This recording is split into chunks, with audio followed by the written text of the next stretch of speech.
Fans have been theorizing about the Marvel Cinematic Universe ever since Nick Fury first mentioned the Avengers Initiative.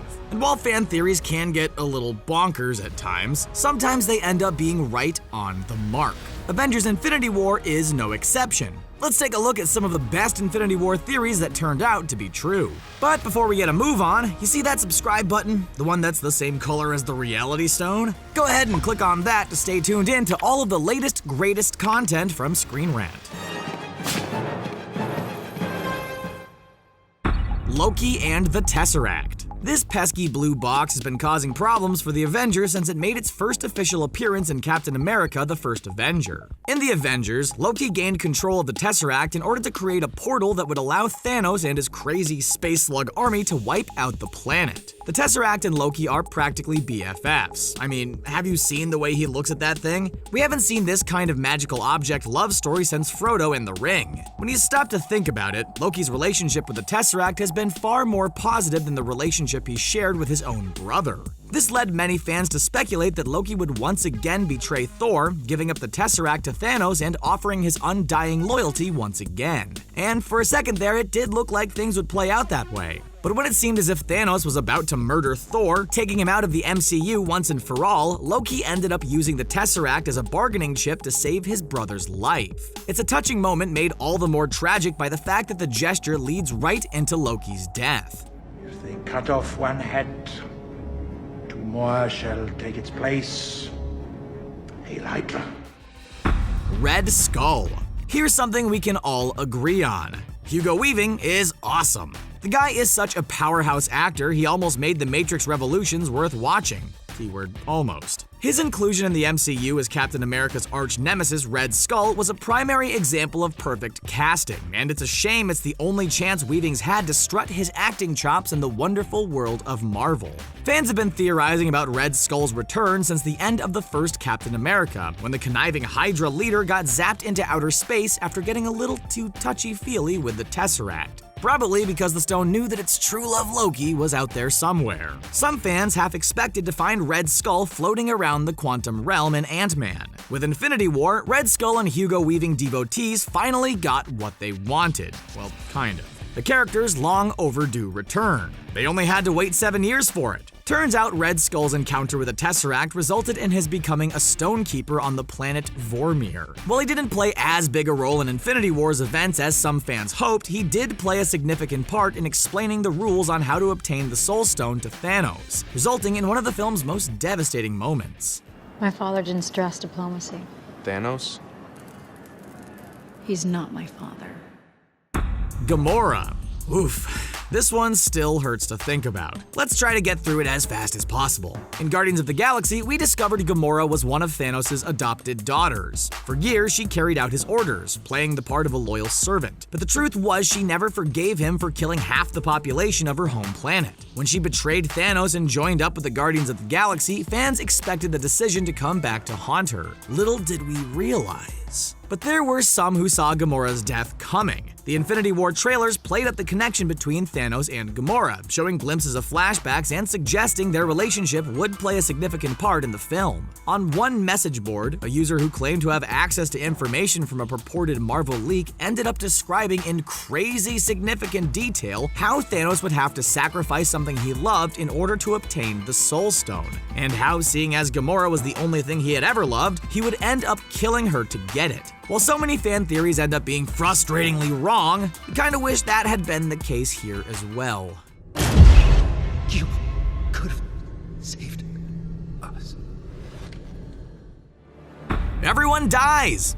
Kind of. Gamora isn't the only death we had to cope with in Infinity War. By obtaining all of the Infinity Stones, Thanos was able to wipe out half of the universe, including some of the MCU's most beloved characters. Bucky Barnes, Black Panther, Spider-Man. We didn't want you to go either, Peter. We kind of knew it was coming, and sure, some of these characters' sequels have already been announced, so we know their deaths are just temporary, but it still couldn't brace us for just how emotionally devastating the experience of watching our heroes turn to dust and scatter into the wind was. While many fans predicted a number of Avengers would meet their demise in Infinity War, the Russo brothers still managed to pull a fast one on us. Most fan theories pointed to the deaths of some major players, such as Iron Man, Captain America, Thor, and the Hulk, the original Dream Team, and it made sense. Not only would it be a way to wipe the slate clean, but most of these actors' contracts would be coming to a close. But the original Avengers team made it, which suggests they'll get a grand finale they deserve come next year when Avengers 4 is released. Start placing your bets on who will survive that one right now, people.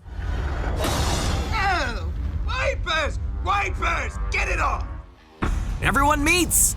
Kind of. One of Infinity War's most anticipated promises was that we'd get to see all our heroes together for the first time. From the Guardians of the Galaxy to Doctor Strange to Captain America, fans theorized a number of meetings and crossovers, all culminating in a giant battle with the fate of the universe hanging in the balance. Many of these meetings happened and were awesome. Spider-Man trading punchlines with Star-Lord, the brilliance of Captain America's first exchanges with Rocket and Groot, Tony Stark and Stephen Strange trading ego-driven verbal blows. Infinity War gave fans so many joyous encounters. It almost doesn't occur that a number of meetings we hoped for didn't actually happen. Seriously, how cool would it have been to see Peter Parker and Shuri geek out about Wakanda's advanced technology? But this is yet another brilliant creative maneuver on the Russo brothers' part. By splitting up the characters, it allows more room for the narrative to breathe without feeling overly cramped and suffocated. Sure, it would have been nice for Peter and Shuri to meet, but it wouldn't have served the story. There's a fine line between fan service and good storytelling, and the Russos block it brilliantly. That being said, we'd still love to see an epic single shot of every last one of the Avengers charging into battle. Hey guys, good to see you all happy, healthy, and not exploded.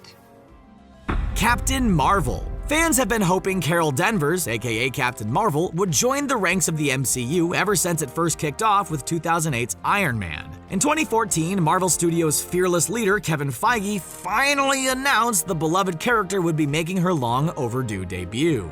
While the film was originally slated for release in July of 2018, it ended up being pushed back to November and eventually to early 2019. Some fan theories suggest that the character would show up at the last minute to turn the tide against Thanos and help the Avengers save the day. After all, Captain Marvel has a specific connection to Thanos in the comics. Mar-Vell, Carol Danvers' predecessor, was one of his greatest foes. Okay, look, if you want to get technical about it, Captain Marvel doesn't physically appear in Infinity War, but that's not the point. The point is we still got an awesome teaser for the character during the post-credits sequence. You all saw that, right? The simple on Nick Fury's futuristic beeper? Captain Marvel's coming to town to right some wrongs like a total champ. She's the hero we deserve and the hero we need. Take that, Batman. If he gets all the Infinity Stones, he can do it with the snap of his fingers. Oh, snap! See what we did there? I hate you. In the original Infinity Gauntlet run released in the 1990s, Thanos' goal wasn't balance. He was motivated by love. Yes, you heard that right, people. In the comics, Thanos wanted to impress Mistress Death by killing as many people as he possibly could. Despite his numerous attempts to woo her, Mistress Death remained unmoved. So Thanos did what any reasonable scorned lover would do. He snapped his fingers and wiped out half the universe. The comic panel depicting this moment has gone down as one of the most iconic in comics history, and many fans theorized it would make an appearance in the Infinity War film. Look, let's be honest, we all wanted this moment. Even though we knew we'd hate the resulting fallout, we craved it. It had to be in this movie, and the Russos knew it. And no matter how you feel about the ending, whether you were disappointed or not, you have to admit it's a bold move for Marvel to have its big summer movie end with the villain achieving his goals and the deaths of so many beloved characters. Dragons do not do well in captivity. How do you know this? That's what I do. I drink, and I know things. Peter Dinklage, King of the Dwarves. Remember all that Hugo Weaving gushing we did earlier in this video? Go ahead and apply all that to Peter Dinklage as well. As anyone who's seen his iconic Game of Thrones performance can attest to, this guy is just fantastic. He'd already appeared in another Marvel property, X-Men Days of Future Past, so it was only a matter of time before he snuck his way into the Marvel Cinematic Universe. When the news dropped that Dinklage would indeed be making an appearance in Infinity War, the fan theorizing went through the roof. There were so many characters he could be playing. Could he be the Infinity Stone Guardian Pip the Troll? Perhaps the Watcher, or even Corvus Glaive. The Russos stoked the theory flames by assuring fans they'd certainly recognize him when he showed up, hinting that he wouldn't be hiding behind computer effects or tons of makeup. Turns out Dinklage was playing none other than Eitri, the king of the dwarves, which couldn't be more fitting. In the comics, Eitri lives in Asgard and serves as a weapons forger. In fact, he created Thor's hammer, Mjolnir, so it seems only appropriate that he'd craft Thor's new weapon, Stormbreaker, in Infinity War. Is there anything Peter Dinklage can't do? It's an involuntary response in their amygdala. They can't help but be afraid of you. Are you? My amygdala is synthetic, so.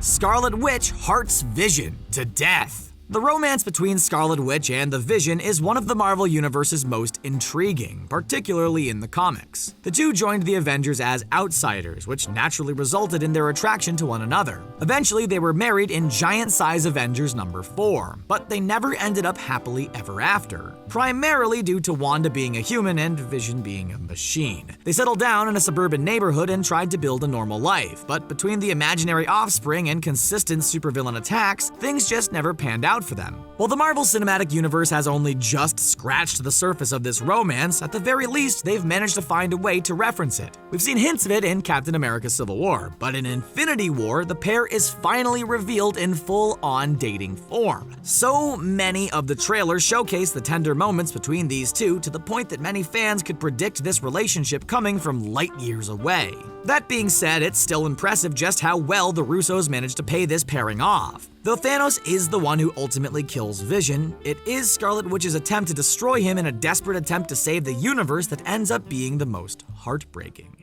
Fine. I'll do it myself. To be continued. Back in 2014, when Kevin Feige first announced Infinity War, it was revealed that the movie would be split into 2 parts filmed back-to-back. Feige stated that even though the films would have shared elements, they felt distinctive, as opposed to just one film chopped in half. As if to back this statement up, a couple of years later, the Part 1 subtitle was removed, and Avengers 3 was simply dubbed Infinity War. The implication being that Infinity War would be a complete story with a beginning, middle, and end.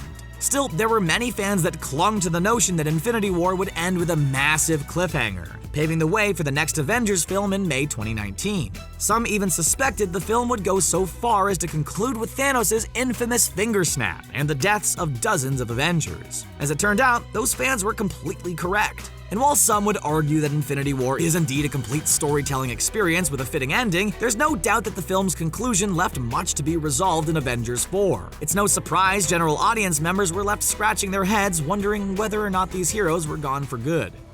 We took a hit. We'll shake it off. So, what do you think, Marvel fans? Did this list hit the mark, or should we have listened to Thanos and aimed for the head? Were there any good theories that we missed? Let us know in the comments below. And before you go, don't forget to subscribe to Screen Rant for more great videos. Thanks for watching.